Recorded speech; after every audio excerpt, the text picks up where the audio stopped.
Within every legend, there lies not a simple truth, but a mirror. You standing here today, do you have the courage to look into its depths? This is where the most heartbreaking song began. Thrace, in the age of myths, not just a land of earth and river, but a place where music had power and shadows held whispers of the underworld. Look at this wilderness. It wasn't tamed by civilization, but by the raw melodies of a lyre. Every tree and stone here knew the sound of his music. Life and death were two banks of the same dark river. But sometimes, a love so bright shines that it tempts even the shadows to reach out and claim it. Meet Eurydice. Look at her. See how the light clings to her. In a world where beauty was a common gift from the gods, hers was different. It was a fragile, mortal light. She was the spirit of the forest floor, of new growth and fresh springs. But a light so pure attracts more than just admiration. It can attract fate's sharpest edge. She wasn't just living, she was a melody waiting to be heard. And then she was a melody abruptly silenced. And this is Orpheus. Listen to his silence. See how the world holds its breath. With just a whisper of his lyre, he could bend the will of nature, soothe beasts, and make stones weep. He was the greatest poet who ever lived. But look closer. See that deep well of feeling in his eyes? His music came from a soul that felt everything too deeply. He believed his art could shape reality, until reality, in the form of loss, shaped him. He had a power that could charm all of creation. But what use is power over the world when you fail to protect the one person who is your world? Have you ever felt perfect happiness? That's what Orpheus and Eurydice had. But in myths, happiness is like a flame. It draws shadows. And in one quiet moment, as she walked through the flowers she loved, fate struck. Not with thunder, but with a whisper. A single touch from the world's oldest danger. And just like that, the music stopped. Look at this place now. The same forest, but the color has drained from it. Can a place remember happiness? This path does. It remembers her laugh, and now it remembers his silence. When you lose someone, doesn't the whole world suddenly look different? Colors fade, sounds mute.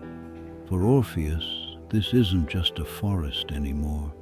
It's the map of a crime, the first station on his journey into despair. Now look at her face. The shock is turning into something else, a deep, quiet leaving. This is the moment every lover fears, the moment you becomes memory. What do you see in her eyes? Is it peace? Is it regret? Or is it simply the end of a song? Orpheus would spend the rest of his life trying to read this expression.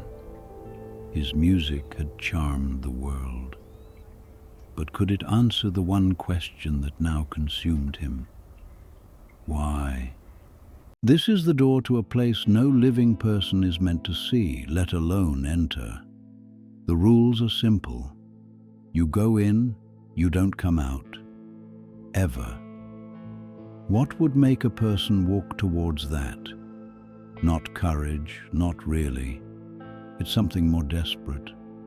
Have you ever been so broken by loss that every rule, every fear just stops mattering? For Orpheus, the terror ahead is less than the silence he left behind. He doesn't see a cursed doorway. He sees the only path left to walk. He doesn't fight his way in. He sings his way in. Watch. The guardians of this place aren't monsters with weapons. their emptiness, despair, silence. And against that, he plays. He pours every memory of her laugh, every moment of their happiness, every atom of his grief into the strings. And something impossible happens. The darkness listens.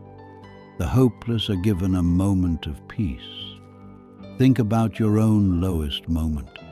What if someone could walk into your deepest pain and, just by understanding it, make it lighter? That's his weapon, not a sword. Empathy turned into sound, and so he stands before the king and queen of the dead. He has nothing left to offer but the truth ringing in the silence. His song wasn't a plea, it was evidence. Evidence of a love so real, so vast, that its echo reached even here. Look at their faces. They're not angry. They're moved. Even they, who have heard every cry of grief since time began, are stunned. This is the ultimate test, isn't it? When you ask for the impossible, do you rely on strength or on the undeniable truth of what you feel? Orpheus has made his case. Now, the gods of death must make a choice, and they give him a chance, but with a condition, a single, simple, devastating rule. The rule is simple, devastating, but simple. You may lead her back to the world of the living, but you must walk ahead. You must never look back. Not once. Not until you both stand fully in the sunlight. If you turn to see her before then, she will be lost to you forever. Think about that for a second. The love of your life is right behind you. You've moved heaven and earth to get her back. And now you have to walk forward, trusting she's there, without a single glance for reassurance. Have you ever tried to trust something you couldn't see? That's not a test of love. That's a test of faith. And faith has a terrible enemy: doubt. This is the longest walk of his life.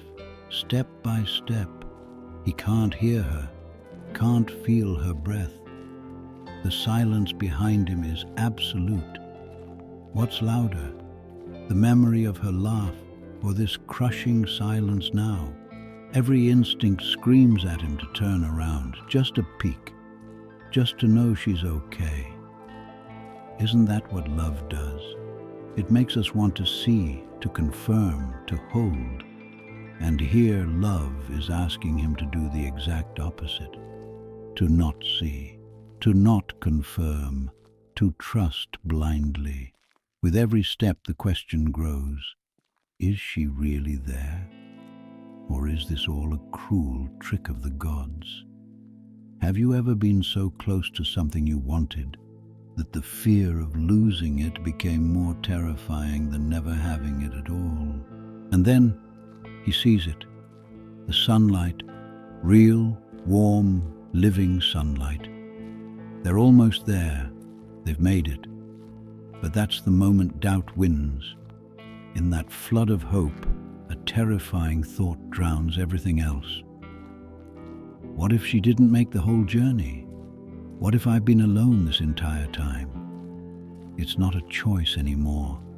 It's a reflex, a final desperate need for certainty. His head turns, their eyes meet, and in that one glance, he doesn't see triumph. He sees her expression shift from hope to confusion, then to a sorrow deeper than death itself.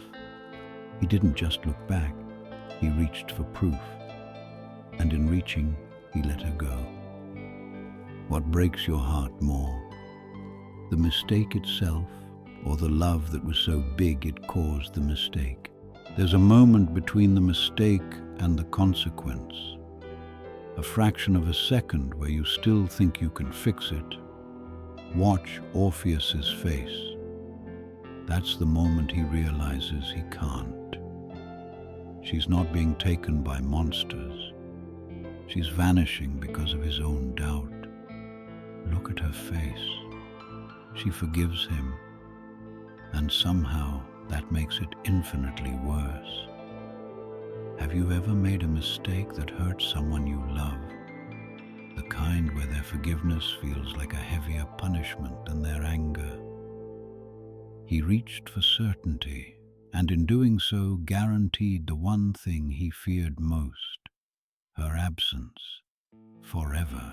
So what do you do when your greatest hope turns into your greatest regret? You don't go forward. You can't go back. You just stop. The lyre is broken. The song is dead. The gods gave him a single fragile thread of hope, and his own human hands snapped it. Think about the weight of that. He had literally moved the rulers of death with his music, but he couldn't move the doubt in his own heart. Isn't that the most human tragedy of all? Our worst enemy isn't monsters or gods. It's the voice inside our own head that whispers, "What if?" They say he never sang again of love or gods. He wandered, and the world eventually forgot the greatest poet who ever lived. But listen to this ending carefully. It's not about a man destroyed by his mistake. Look at his face. It's about a man who learned to live with it. To hear her memory not in grand songs, but in the simple, heartbreaking beauty of the world they once shared. His love wasn't lost. It was transformed. From a song that could stop rivers into a silence that understood the wind. So what's the moral? Maybe it's this. We can't always get a second chance, but we can learn to carry our love and our loss in a way that doesn't destroy us, but deepens us. The music ended, but the listening went on forever. And so the tale ends, so that your own may begin, with all its cracks and honorable scars. We do not forge perfect heroes here. We witness humans. The next time the chill of uncertainty bites, remember,